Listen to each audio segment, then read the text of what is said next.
যেই দলকে ভারত শত্রু মনে করে আমি তাকে ক্ষমতায় আনতে চাই। যে ভারতের পিঠে চাবুক মারতে জানে তাকে আমি ক্ষমতায় আনতে চাই। বাংলাদেশ এবং ভারতের কোন যুদ্ধ চলছে? কোন যুদ্ধ আছে? দেখেন, যুদ্ধ ছাড়াই নীরবে নীরবে আমাদের দেশের নাগরিকদেরকে হত্যা করছে। এই হত্যার প্রেক্ষিতে আমরা ভারতকে বন্ধু রাষ্ট্র বলতে পারি নাকি শত্রু রাষ্ট্র বলতে পারি? বন্ধু রাষ্ট্র না শত্রু রাষ্ট্র বলা যায়নি, বলা যায়, তাই না? কিন্তু আমরা রাজনৈতিক কর্মীরা ইনায়ে বিনায়ে বিভিন্ন ভাবে ভারতকে বন্ধু রাষ্ট্র বলি।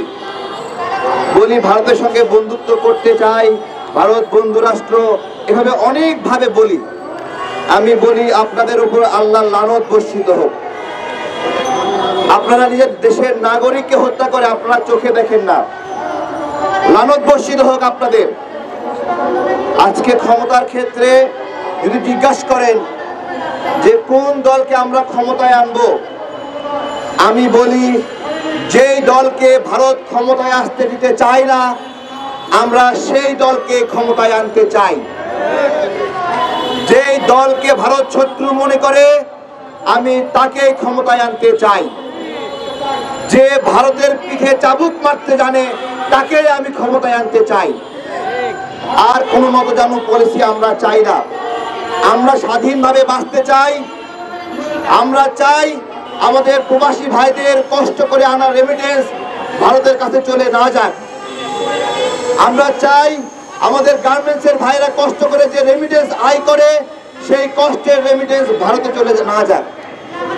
আপনাদের কাছে ছোট্ট একটা পরিসংখ্যান দেই।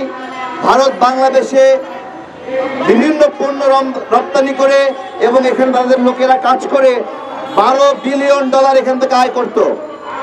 আমরা যখন ভারতের পণ্য বর্জন সহ ভারতের আগ্রাসন বিরোধী লড়াই শুরু করলাম, এটা নেমে আসলো $10 বিলিয়ন। এটা যখন আরো জোরদার হলো, যখন রিজভি ভাইরা চাদর পুরলো, বিএনপি সহযোগিতারা আগায় আসলো এবং অন্যান্য ডানপন্থী সংগঠনগুলো আগায় আসলো, তখন এটা নেমে আসলো $5.99 বিলিয়ন। অর্থাৎ আমরা আমাদের যে রিজার্ভ ভারতে চলে যেত সেইটা আমরা অর্ধেকে নেমে আনতে পারছি। আমরা কি এটা পেরেছি? আপনারা কি এটা পেরেছেন? আমি বলি এটা আপনারা আমরা সবাই মিলে এটা করেছি।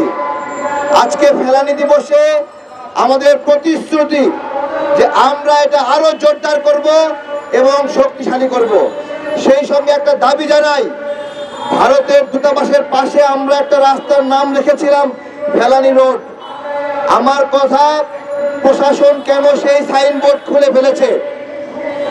তাহলে প্রশাসনের মধ্যে স্বরাষ্ট্র দপ্তরে ভারতের দালালরা ঢুকে আছে যারা আমাদের বিরুদ্ধে কাজ করছে। আমরা দেখলাম সরকারের পক্ষ থেকে বলা হলো আমাদের গার্মেন্টস অস্থিতিশীল ভারতের কারণে।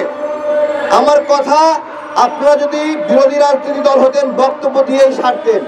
আপনারা তো নিজেরাই ক্ষমতায় আছেন, আপনারা নিজেরাই বক্তব্য দিলেন ভারতের কারণে অস্থিতিশীল হচ্ছে, তাহলে এদেরকে বের করলেন না কেন?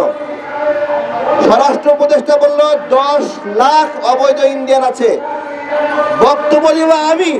আপনি কেন বক্তব্য দেন? আপনি কাজ বাস্তবায়ন করবেন। আপনি আমার মতো করে চটকদার বক্তব্য দেন, এখানে ভারতের চাকরি করতেছে। আর আপনার কাছ থেকে তো ওই বক্তব্য শোনার জন্য আসিনি। 2 বছর আগে আসিফ নজরুল স্যার বলেছেন ভারতের 26 লাখ ইন্ডিয়ান নাগরিক কাজ করছে। আপনি তো বক্তব্য দিচ্ছেন তখন, এখন আপনার কাছ থেকে কাজ বাস্তবায়ন চাই।